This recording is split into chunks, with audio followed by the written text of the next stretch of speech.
Hare Krishna. Namaste.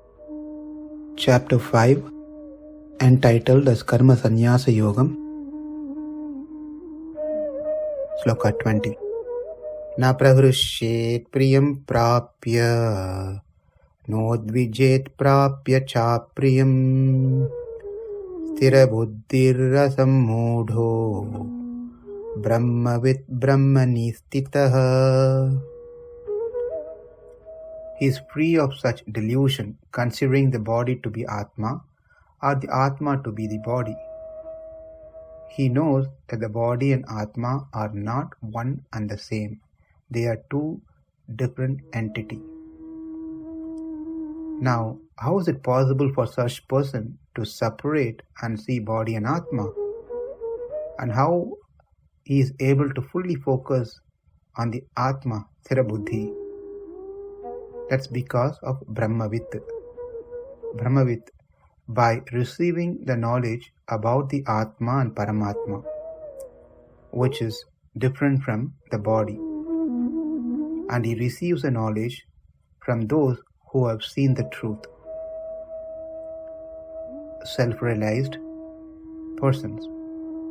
Through their instructions, he learns about the true nature of Atma and Paramatma. And not only just knowing this, but brahmaṇi sthitaḥ, having a strong desire to have the vision of Atma. Not just having the strong desire. Having strong desire is not going to take us anywhere, but one has to get into action. Therefore, with a strong desire, one also start applying the teachings that he has received from the great souls. He incorporates those teachings in his daily practices, in his life. When priyaṁ, meaning liking, what is liking, and apriyaṁ, what he dislikes, comes to one naturally.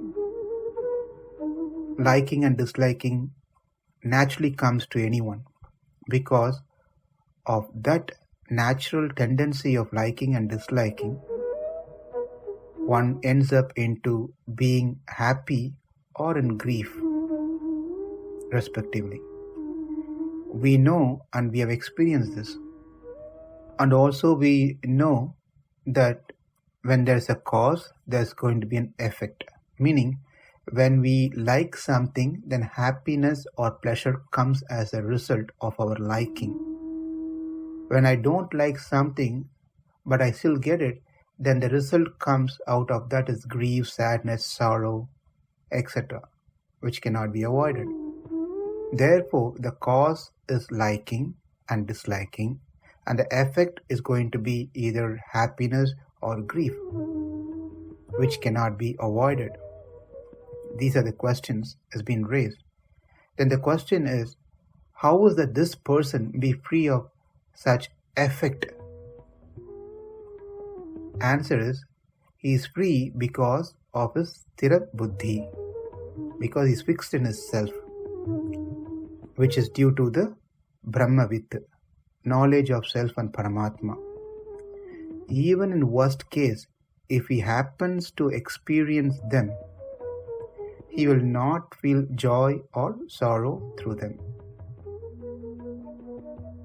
Now, to summarize, in the sloka, the symptoms of self-realized person are given.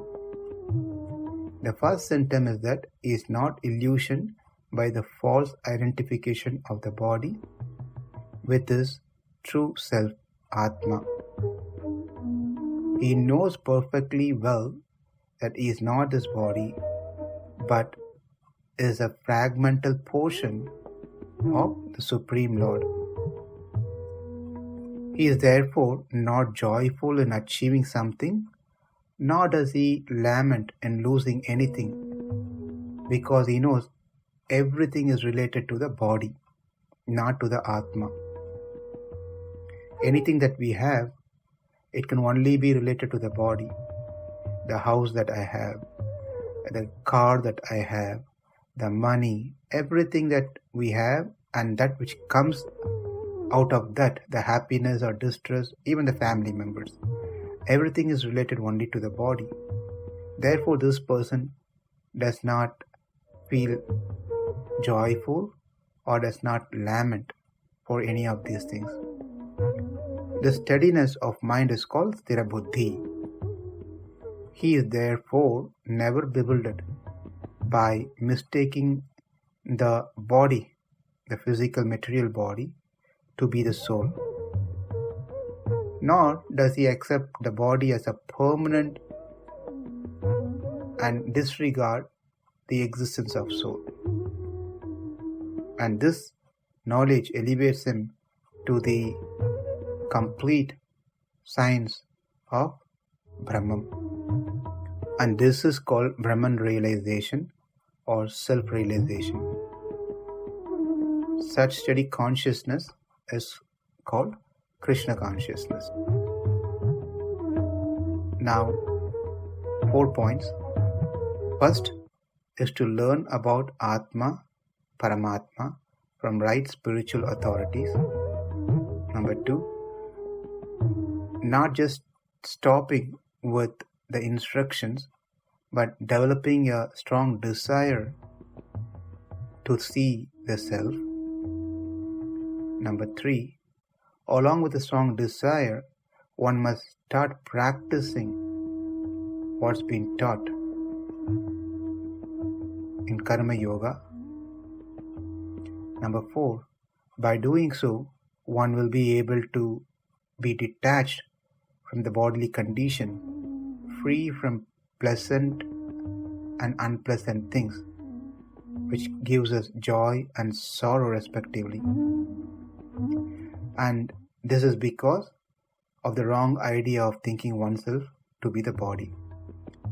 When one is in this stage, he will see any living entities to be equal to him. He doesn't see any differences at all.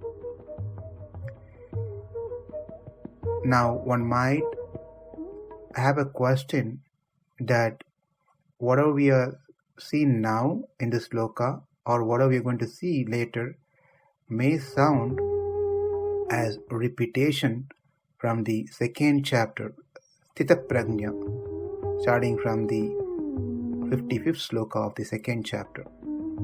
The answer is yes. It's most of these are repeat, but the only difference is that in second chapter it was spoken in context to Jnana Yogi, and now this has been spoken in context with Karma Yogi.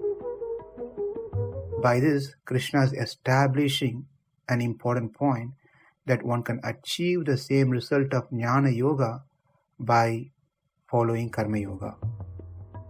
Na prahṛṣyet priyaṁ prāpya, nodvijet prāpya cāpriyam, sthira-buddhir asammūḍho, brahma-vid brahmaṇi sthitaḥ.